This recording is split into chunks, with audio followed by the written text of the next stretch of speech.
Cambiamos de tema, como les habíamos adelantado, lograr el cuerpo perfecto sin mayores esfuerzos es el sueño de cualquier persona y los supresores de grasa parecen haber llegado para cumplir esta aspiración, pero cuidado porque especialistas del Ministerio de Salud advierten sobre los peligros de consumirlos sin la correcta verificación y dosificación.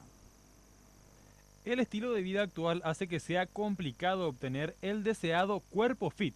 Largas horas de trabajo sentados y una mala alimentación son las principales causas, pero desde hace varios años se han popularizado en nuestro país el uso de suplementos deportivos, que prometen obtener resultados más rápido y con menor esfuerzo.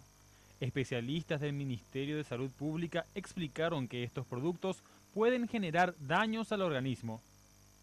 Generalmente el uso indiscriminado de productos dañan los órganos metabolizadores, como ser el hígado, el riñón, etcétera, que son los más afectados. Nosotros recomendamos que para el consumo de todo tipo de medicamentos, suplementos nutricionales, suplementos dietarios, etcétera, la persona acuda a un profesional médico competente de manera que reciba la prescripción adecuada para su padecimiento en especial.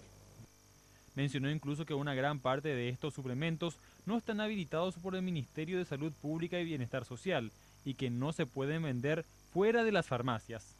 A pesar de esto, es fácil encontrar estos productos en gimnasios o en promociones a través de redes sociales. Los productos habilitados por esta Dirección Nacional tienen en la etiqueta el número de registro sanitario y el responsable técnico por dicho producto. Primeramente, no sabemos su origen y tampoco podemos asegurarnos de las condiciones de transporte y de almacenamiento de los mismos. Es más, está prohibida la comercialización y publicidad de medicamentos por páginas web.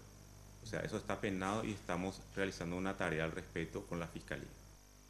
Los suplementos deportivos son considerados productos farmacológicos y venderlos en gimnasios a través de redes sociales o de forma particular representa una violación a la resolución número 137, publicada el 26 de septiembre del 2013, donde el Ministerio de Salud Pública establece la venta de medicamentos exclusivamente en farmacias habilitadas por la cartera sanitaria, pudiendo representar sanciones y hasta el cierre de locales comerciales.